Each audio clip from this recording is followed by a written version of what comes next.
Hello, leaders of the world. Welcome to Spread Love in Organizations, a podcast for purpose-driven healthcare leaders striving to make life better around the world by leading their teams with genuine care, servant leadership, and love. I'm Naji, your host for this special episode in partnership with ESCP Business School and its specialized masters in pharma and biotech management. I'm joined today by Clarissa Gorin, a pharmacist and an ESCP alum. Following her initial professional experience focusing on the blockchain industry and the fight against counterfeit medicines in developing countries, Clarissa joined Ad Scientiam in 2020 as head of medical affairs. Ad Scientiam, a medtech company originating from the Paris Brain Institute, specializes in developing digital biomarkers that enable the monitoring and prediction of the progression of certain neurodegenerative pathologies and rare diseases. These innovative markers are derived from proprietary algorithm for measuring precise analysis movement, vocal activity, or image processing derived from smartphone sensors and AI technologies. Clarissa, it's great to have you with me today. Yeah, well, thank you, Naji, for the invitation and for the great introduction and the opportunity to share my professional experience and insights in the medtech sector, which I hope will be useful to others.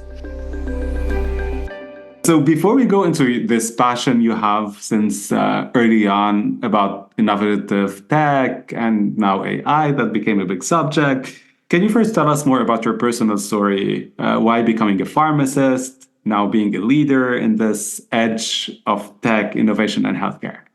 Yeah, well, sure.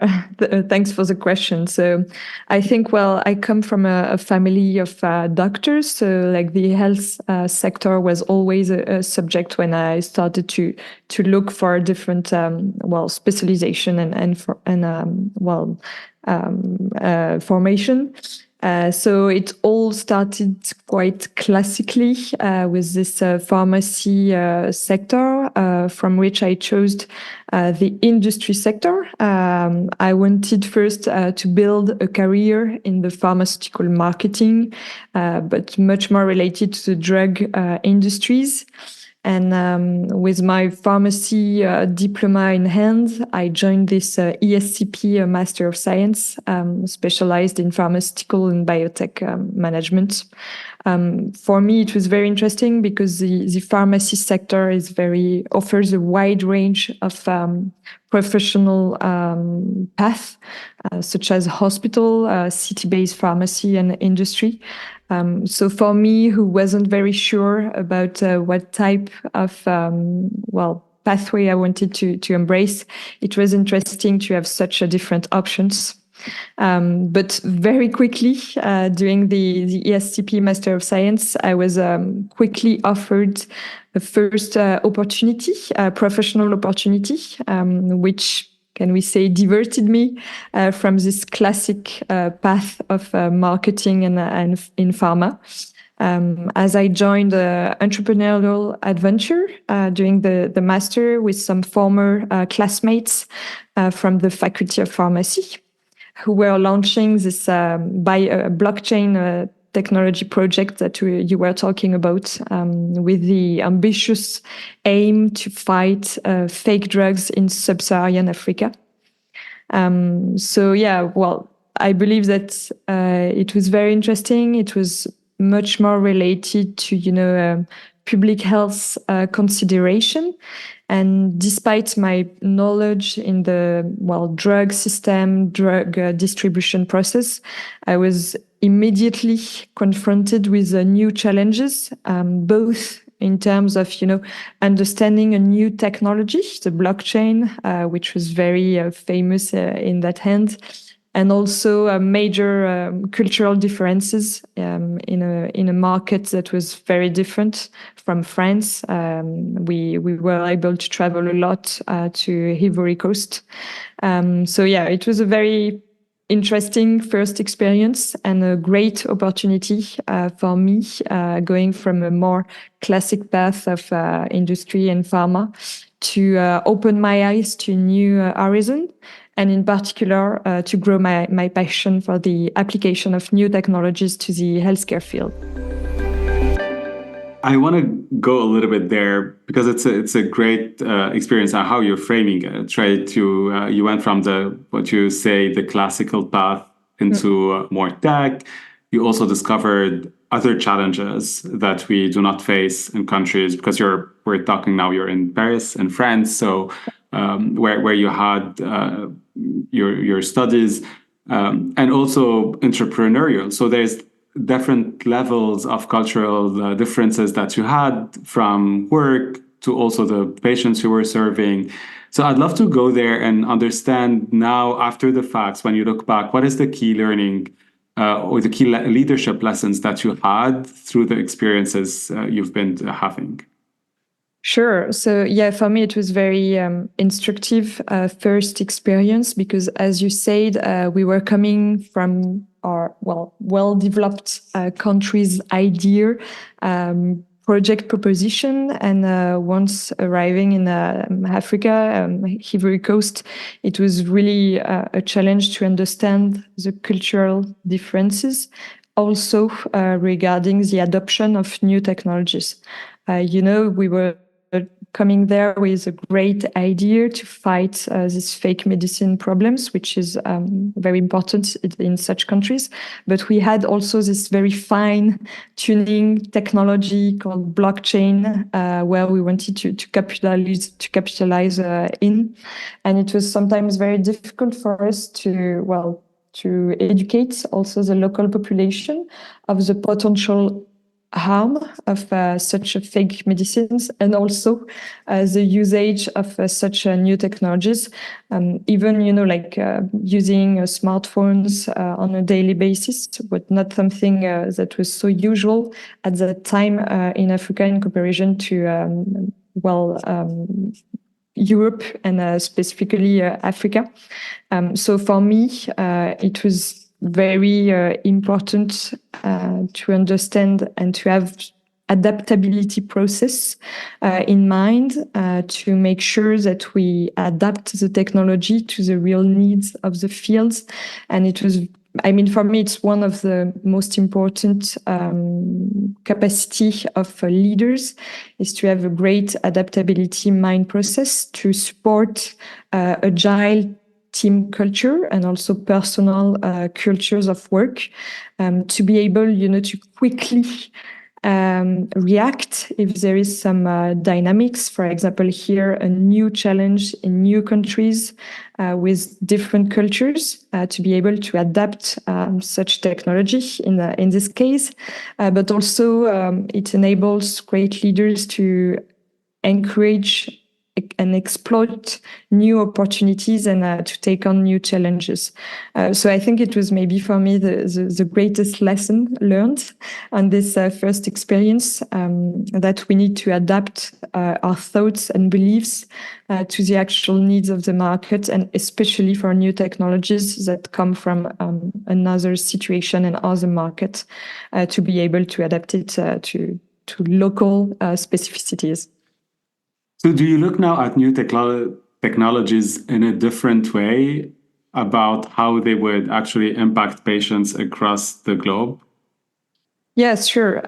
So I believe that my different now look on new technology, and in particular in this medical sector, is that sometimes we do not need to have the most sophisticated technology to be able to tackle some specific needs. Sometimes when we discuss with doctors, nurses in hospital centers, they describe us their needs and their daily problems. And sometimes we just look back and say, we don't need very fancy technologies to be able to answer to that need. So it's really a challenge for us working in the tech, where we want to make sure that our technologies are adopted by every population. But sometimes, for us, it's important also to know where we do not need actually new technology to answer these needs. It's very different, I believe, from other industry, where sometimes the more important is actually the technical concept of the technology. But I'm pretty sure, and from now on, to have been able to discuss with lots of different stakeholders in the medical sectors, it's much more related to if there is a specific challenges and what is the fit for purpose technologies that could answer to this needs to be able to achieve a full adoption by the different users. Thanks, Clarissa. That's a great points you're bringing, and really it reminds me like there's a lot of work actually in the healthcare sector, as you know, about low tech that can actually improve and impact patients. So there's always this idea of certainly high tech has done tremendous work, and we're going to talk about this and where you're excited, but not forgetting that some places low tech can really bring a huge impact for people, and we should continue to consider it. Yeah, totally. Low tech, but also making sure that all accessibility aspects are taken in consideration when developing and conceiving these technology products. We've been working in Ad Scientiam in very different age courses of patients, meaning children, elderly patients, and every time we ask ourselves what is the best technology to be able to achieve accessibility. So, like capacity of using the tool, but also there is some accessibility aspects related to disabling aspects of such chronic disease, hearing loss, for example, and other aspects. And it's sure that sometimes new technologies are the answers, but sometimes they are not. And so, I mean, being humble about what those type of high-tech products can perform and achieve in the health tech sector is very important for me, Soran. Yeah, and how you're framing it would correct me if I'm wrong. I'm feeling like we should always think about what do we want to achieve, and the technology, whether it's like super high tech or it's not, is actually just a mean. Sure. And it's just a mean, and also it could be different with different means, being able to really identify what is the specific medical challenges or unmet needs that you want to tackle is very important. And for one specific medical challenges, you could think about different tech solutions to answer to it. And for us, sometimes at Ad Scientiam, when we start a new project, we can identify that sometimes our products are not the best solution to answer the specific medical challenges. And it's totally okay to stop the project and to answer that we do not have the best product to answer this, and to be able to, once again, being humble about what your product can do and what is not the best to do is very important.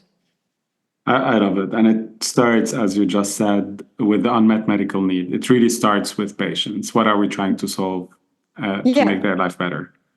Totally, patients, but also doctors. Sometimes we can see that, in particular in France, where we have a public health sector that sometimes is in difficulty.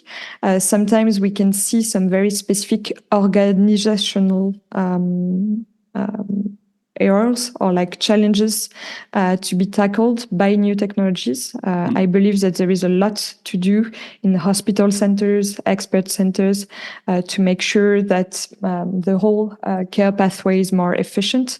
And also, you're totally right, much more related to, direct benefits for patients and for their daily life. But both are very important to understand, either if it's a specific medical for doctor use or a patient use, because it will be very different in your development process and, concept phase to be sure to have the best fit for purpose product.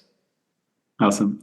So we just said, and you said that you don't have there's not only one solution, there is several, and it depends. But I'm going to still ask you this question, since you've been in this field and you're looking into the future. Which one of these, or a couple of these emerging techs, are you most excited about for the next decade, that you really think they are going to change our health? Yeah, well, Of course, I will talk about digital biomarkers because I'm working on it, and I believe there is a lot of to do. But also, I would say that AI and VR can also have a lot to do. For example, I've seen a lot of projects coming from virtual reality systems that could have a strong impact in the field of, for example, digital therapeutics, where we can see that such tools can be used to be really like intervention based, driven by software programs to help prevent, manage, or treat some medical disorders and disease.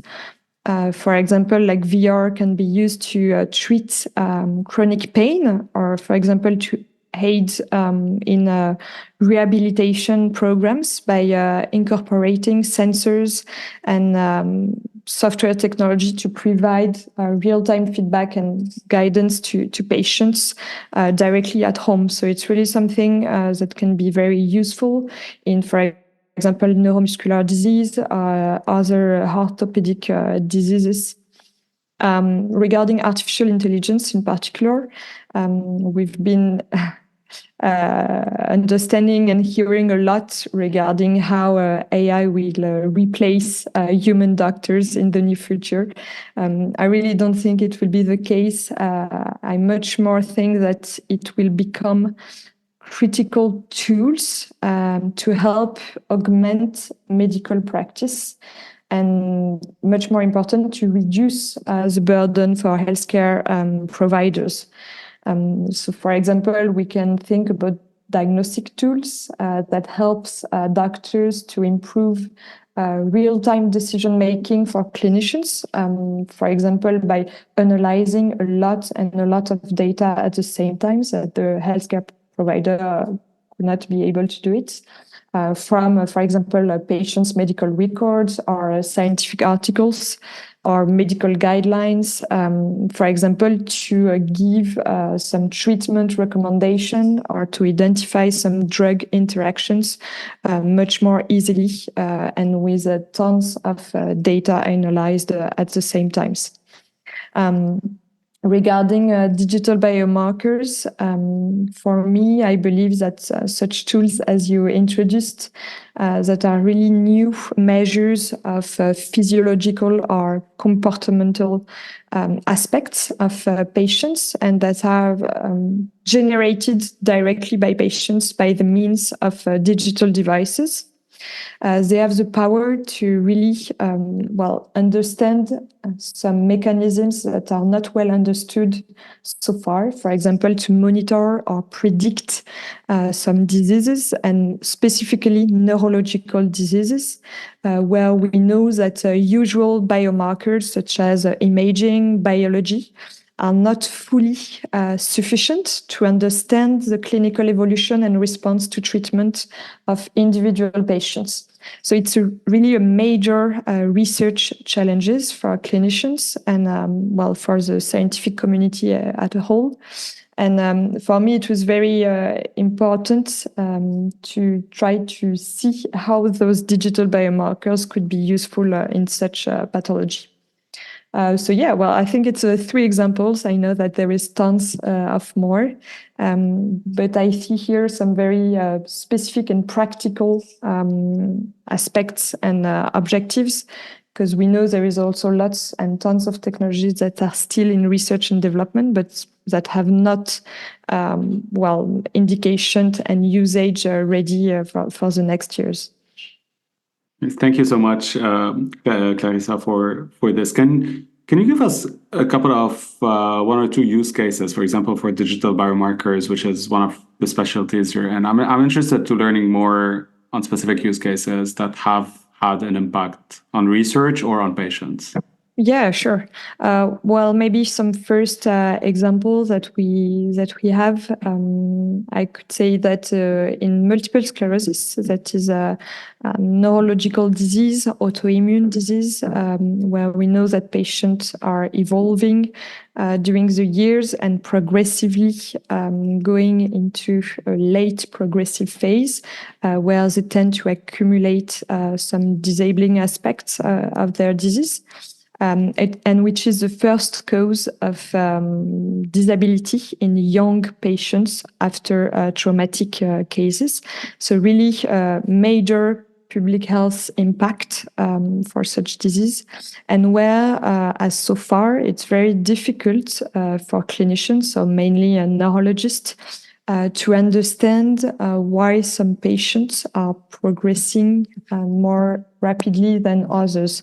And we know that it's a very specific challenge to know and to detect earlier when a patient will be progressively going into this progressive phase of the disease, where it's very important to, for example, adapt the treatment to slow down the disease and stop the progression of the disease inherently.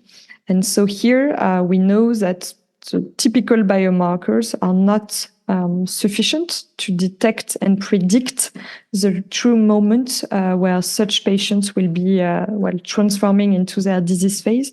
And that's where one hypothesis is that digital biomarkers, by enabling much more frequently measures of the functional impact of the disease of the patients, for example, regarding their walking capacities, cognitive impacts, vision-related disabilities, or upper limb and dexterity impacts, would be able to gather enough data, enough specific and sensible markers to be able to detect it earlier. So that's one hypothesis that we have. As so far, it's something that is already used by neurologists just to, monitor their patients and, for example, see if there is a deterioration when they put in place some novel treatments to assess the individual treatment response of patients and, for example, switch treatment earlier if we see that there is a negative impact.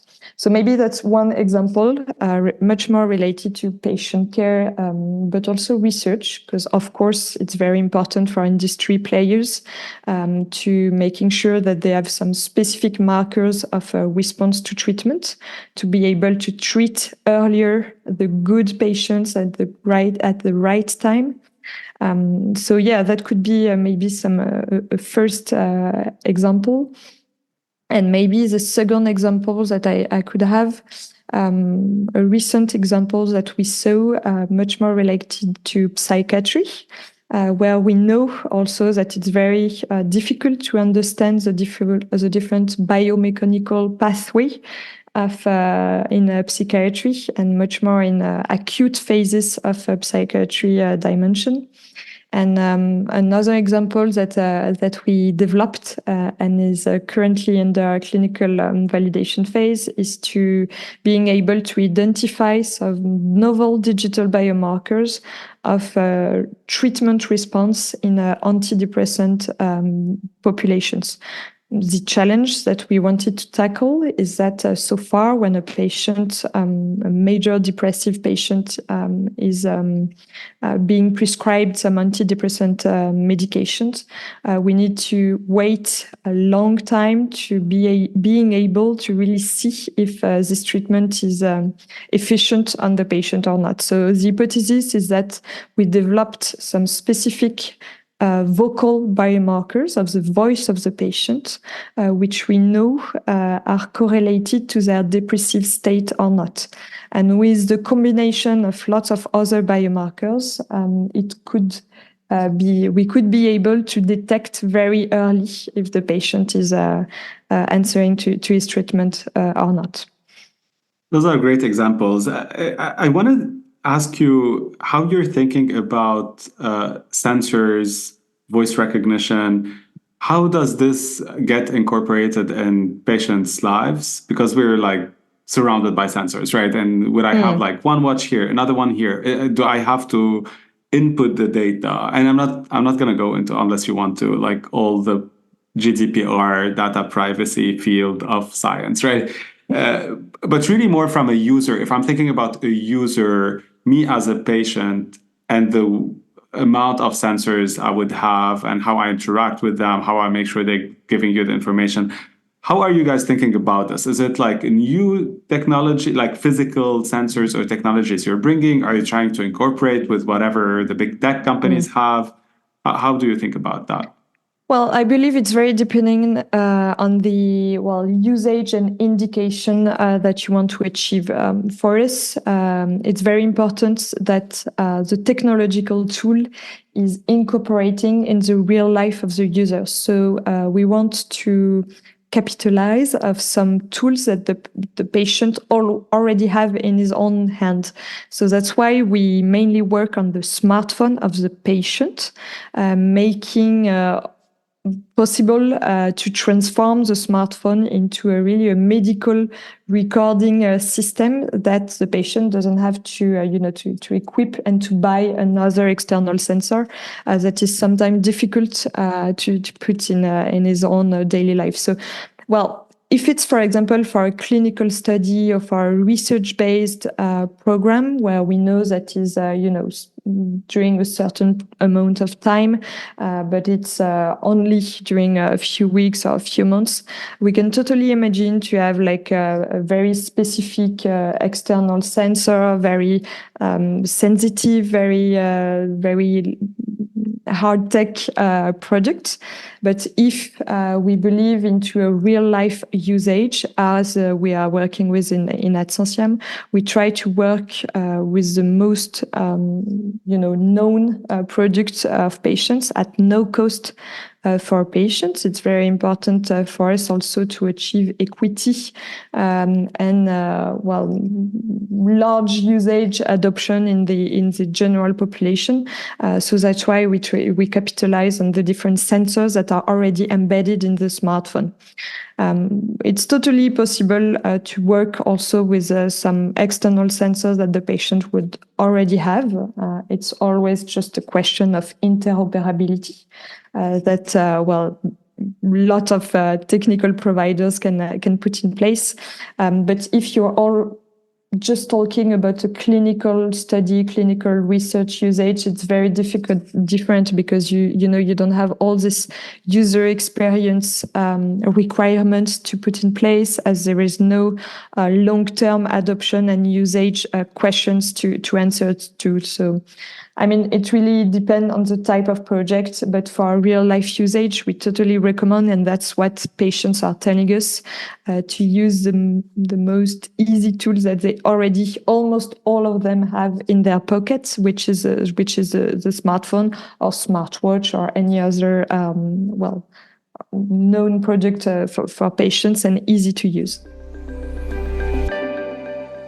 So, Clarissa, I want to give you now a word, and I would love your reaction to it. Mm-hmm. The first one is leadership. Well, I would say, to answer that, leadership is about organizing and training the collective to maybe extract its best quintessence, if we can say. It's always to being, making all the different people working together to achieve same and common objective. But also the second word that I would keep is authenticity. It's what I try to apply to the best every day, is to staying true to yourself, being transparent about your strengths and areas for development, especially in the medtech sector, where there is a lot of uncertainty related to projects or businesses scenario. So for me, it's really not enough to have a great competence, expertise to being a great leader. It's much more related to people trusting you and trusting your integrity, and also feel a direct and personal connection with you. This is why I place a great emphasis on the importance of, sharing personal information with the team, because I believe, like authenticity and confidence is very important, because otherwise people will be reluctant to take risk and to work alongside with you. So I would say like these three aspects, if I would say, organizing and training the collective together, but also bringing more authenticity, and also sharing some always personal information and gaining trust of the people that are around you. The second word is diversity. Mm-hmm. Diversity. I'm sorry if it's not a single word. It's sometimes it's a bit longer. But diversity, specifically in the medtech sector, I would say that very important, and also for leader working in this sector, is to making sure that the different projects that we develop are alongside this different diversity that patients can have. Diversity and inclusion, I would say, in terms of both words.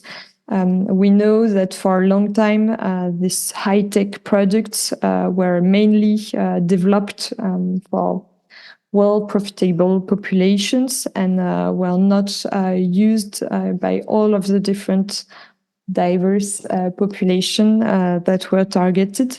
And I know that the medtech sector can really help improve such diversity and inclusion in the healthcare system. For example, capitalize on such technologies to improve the diversity in clinical trials could be very important. For example, like adding some new device that could make able some participants to join the clinical studies that are living abroad, that are living in other types of population that were not principally targeted in clinical research, can be important. I love this, and I love this great example. I'm working heavily on diversity in clinical trials with my team. So we can have another session specifically on that. Yeah, totally. Well, I really believe that new techs and for example such a smartphone based or like connected device to be included as digital endpoints in clinical studies could have a great impact in diversity and inclusion of different populations that we usually don't see in clinical trials of new drugs, clinical trials. Sure. The third one is blockchain. Blockchain. So, I would say a lot of noise, a lot of hope that was done in the healthcare sector regarding the blockchain. I remember that when we started on this first project, on the fake medicine project, we were hoping that such tool could, help tracking the different path of the supply chain of drug systems. We believed, because it was also from the financial industry, that it could help tackle some specific breach of information related to the drug distribution process. But so far, not a lot of scenarios and applicable solutions. So I would say a lot of hope at that time, but still some scenarios of specific projects to be developed. The last word is spread love in organizations. Well, spread love in organization. I mean, for me, much related to what we discussed so far to promote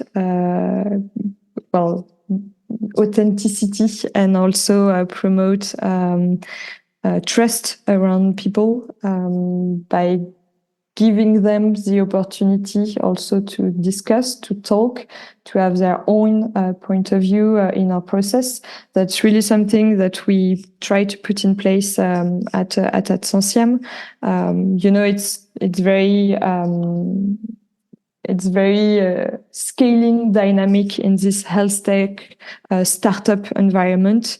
When we know that there is some more junior profiles that are coming, some tech profiles that are not always very well known about the healthcare sector.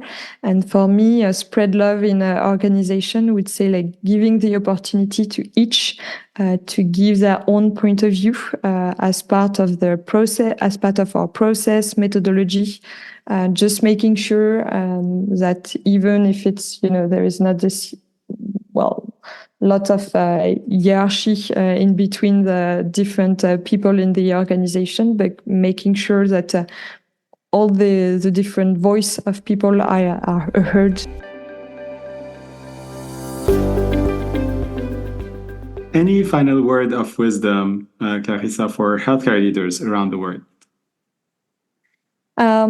Well, I would say that for me, and I'm not a great example of it, leadership is not an innate gift or like Superman abilities that people are born with. I believe it's really, a journey of self-development, much more related to willingness to embrace learning new things. It involves usually like stepping beyond comfort zones, maybe immersing in unfamiliar territory, as I did at the very beginning of my professional path, like coming from the classical pharma industry sector, believing I would be joining a marketing or commercial path to new technology, blockchain, digital biomarker, artificial intelligence, which for me was really new. I didn't have, and it could only be a lie if I'm telling you that I always had this, this mindset of a tech and nerd profile, which is not the case, not at all. Immersing in unfamiliar territory and maybe navigating challenges to, ultimately inspire and try to guide others. I would say that are, the most important aspects of such leaders, and in particular in the medtech sector, where we know, once again, that there is a lot of uncertainty. It's really a constantly evolving and dynamic environment. So very important to, step aside and try a new thing to try to collect new also inputs and insights from others to try to guide them at the end. What a great way to finish our chat. I love how you framed that leadership is a journey of self-development. That's a great charge for all of us as leaders. Thank you so much for joining me today and for this great conversation. Well, thanks to you. Thanks for the opportunity also to, once again, to share my, young experience, but I hope interesting for others. There is a lot of opportunity in the medtech sector, a lot to do. There is still new things that we identify and that we believe could be done in the next future. So thanks again for the opportunity and for the really nice chat with you.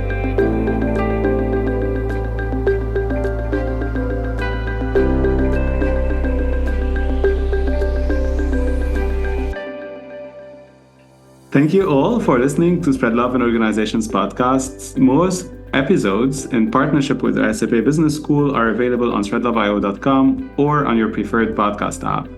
Follow Spread Love in organizations wherever you listen to podcasts and spread the word around you to inspire others and amplify this movement our world so desperately needs.